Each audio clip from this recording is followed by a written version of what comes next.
Uma frente fria vai provocar uma acentuada queda de temperatura no país. Quem nunca ouviu essa notícia? Será que ela é verdade?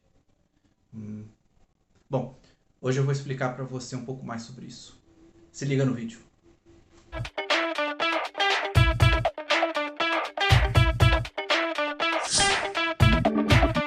Olá pessoal, tudo bem? Bem-vindos a mais um vídeo então. Eu sou o Renan, sou professor de Geografia e eu quero explicar para você um erro comum que acontece nas nossas mídias. Associar a frente fria com uma forte queda de temperatura. Mas essa é uma informação incompleta, porque existe um outro sistema, esse sim o responsável por provocar a queda na temperatura, que é a nossa querida massa de ar polar. Mas o que é uma massa de ar polar? O que é uma massa de ar mesmo? Bom, eu vou explicar para você. Fica tranquilo. Uma massa de ar, pessoal, é um grande volume de ar dentro de uma determinada região do planeta. Ela possui propriedades de temperatura, propriedades de umidade semelhantes em toda a sua extensão. Essa massa de ar é formada, quer dizer, ela apresenta características daquela região em que ela foi formada. Tá?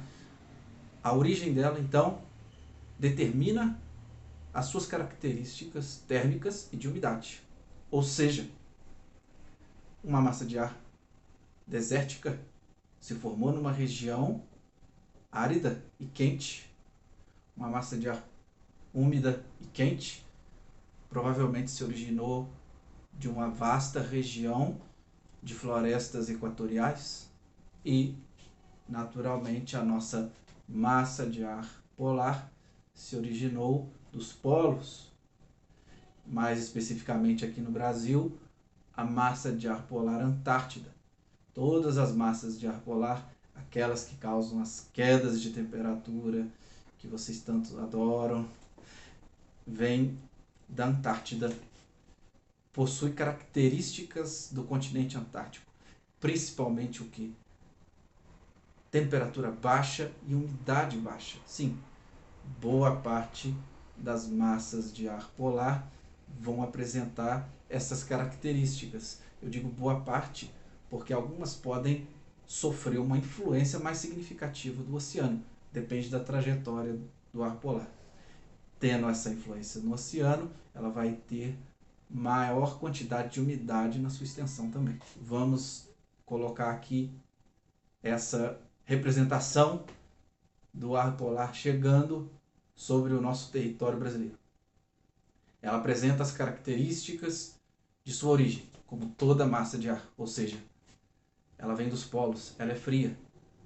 Ok, ela entra em contato com uma outra massa de ar que está dominando o nosso país.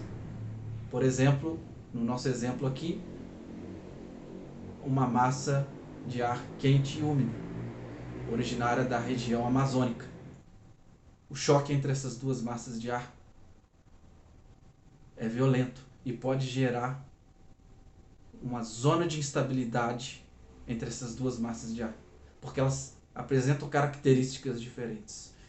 Como apresentam essas características diferentes, vai gerar também uma turbulência nessa região de contato entre as duas. Que turbulência é essa? Qual é o nome? Frente. As massas de ar estão sempre em movimento, estão por todo o planeta e essa movimentação é que gera as variações de tempo. Agora pensa numa determinada região, só em uma região. Ela sempre vai estar sob influência de alguma determinada massa de ar. E quando acontece essa troca, é justamente porque aquela que estava sobre a região saiu e veio outra.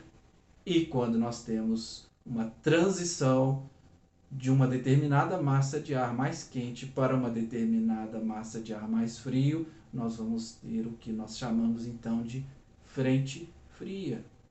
A frente fria nada mais é do que uma massa de ar polar empurrando uma outra massa de ar que estava sobre uma determinada região. Essa passagem essa transição de características entre as massas de ar é a frente fria.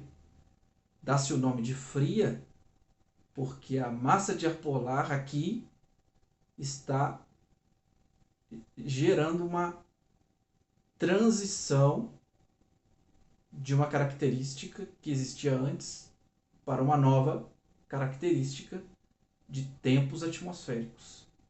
Essa transição vai se completar quando a frente fria passar. Ou seja, a frente fria, quando passa, aí sim é que a temperatura efetivamente cai, porque as características atmosféricas já vão representar as características daquela massa de ar polar que acabou de chegar. Vai esfriar e provavelmente o tempo vai melhorar. Vai dar um sol, vai ficar um sol entre nuvens, porque aquela transição já foi embora. Aquela instabilidade já foi embora. A frente fria gera a instabilidade. Ok? Pessoal, eu espero que tenha ficado mais claro agora a diferença. Não é a frente fria que causa a queda de temperatura. Ela é o anúncio de uma queda de temperatura que está por vir, uma vez que a massa de ar polar dominar a região em que a frente fria passou. Ok? Obrigado por mais um minuto de sua atenção. Muita força e paz para você. Até a próxima.